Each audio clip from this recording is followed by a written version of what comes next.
Good afternoon, everybody. Welcome to my kitchen. Tonight we are doing, appropriately enough, wieners, and we are doing chicken. Now, in light of what has happened with Sir Anthony Weiner of Washington, D.C., the New York senator, I would like to state that this is a tragedy. It is a tragedy to all Wieners abroad, and it is a tragedy for Huma, his wife. I can only imagine being a fly on the wall with her and Miss Hillary Clinton, since she works for Hillary, the morning this broke. Could you imagine the exchange between those two? Talking about Billy Boy and Anthony. Anthony the Wiener is what we'll call him from now on. Can't even imagine, but it makes for good comedy on late night. With that said, I am Barbecue Joe, and I'm going to give Anthony some information here today. I don't know if we'd want to call it a grilling, but definitely it'll be interesting. Hopefully he'll get a chance to see it. First, I found it interesting in reading about Anthony Weiner and Huma Abedin, who is his beautiful young wife here of 11 months, that there is a picture of John Hamm, my friend John Hamm, who is a Missouri graduate, University of Missouri, and from famed Mad Men, great actor. Have never met you, John, but would love to do an episode of the show with you. Just to keep that out there, feel free to call me anytime. John Hamm, and on the other side of John Hamm is Huma Abedin, Anthony Weiner's wife, with him to the left. I found that very interesting, that you've got Hamm on one side, and you've got Weiner on the other side. So for sure, we would have to say that this is a pork wiener. Okay, enough of that. Barbecue Joe Chronicles was my book, 19 of my favorite recipes in it, 11,000-year history of barbecue. Barbecue Joe, spelled with a Q in it, on Facebook. bbqjoe.com is where you can find a copy of the book, amazon.com, or you can even go to barnesandnoble.com. What I'm doing today is, this is what's called a, well, can you tell me what it is? I will tell you. It is a cabbage. I've already pre-cored it. Now, generally what I do with these things is I put a big-ass habanero in it. Right down the middle, like that. Cut it up, and I just put habanero in it. But today, in light of the Wienergate, I thought maybe we would do a couple of things. One, we start off with a little bit of barbecue sauce right down the center. And then we put, this is actually a very hot jalapeno. So we'll cut this jalapeno right down the middle. Just lay it out like that. And what I like to do with these is, in light of Anthony, is we'll just stick a wiener right in the middle of this. And on the outside of that, just to heat things up for him, we'll put on one side and on the other, we've got a couple of peppers. And those are jalapenos. They're very hot. But in light of what's happened to Anthony, now we know what it must feel like to be Anthony. And to make things even worse, we're going to put a little bit of hot sauce on it. Now, this is actually going to taste pretty good. I'm not kidding. But I'm just trying to kind of give everybody a little bit of fun here, because I think poor Anthony's had an awful lot of crap he's had to deal with. So I thought we'd lighten it up a little bit with a little humor. So Anthony, I hope you can laugh about this, because I'm not really trying to give you a hard time. I'm just kind of trying to tell you that you're in the oven right now, my friend.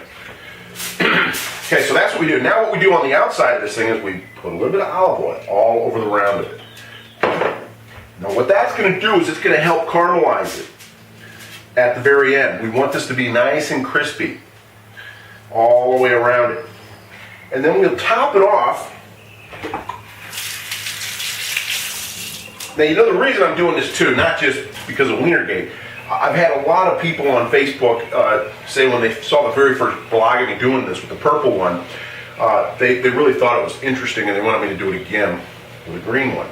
So that's what we're doing. And so here we go. We put a little bit more, now that we've got everything on it, we add a little bit more barbecue sauce on this thing. And, you know, just kind of let it run all down the outside of it.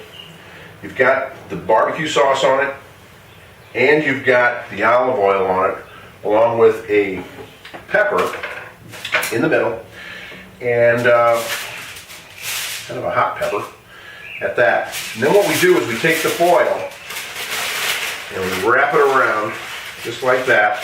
And the only thing sticking out is the wiener. So we want to protect that wiener. So we're going to make sure that we keep this thing face up. Now I've cut the bottom of this so that it's flat, so it sits flat on the grill. As this thing begins to caramelize, we'll start rolling it around like this on the sides. But we'll never stick it up on the wiener because we don't want the top of the wiener to break off. That's the wiener.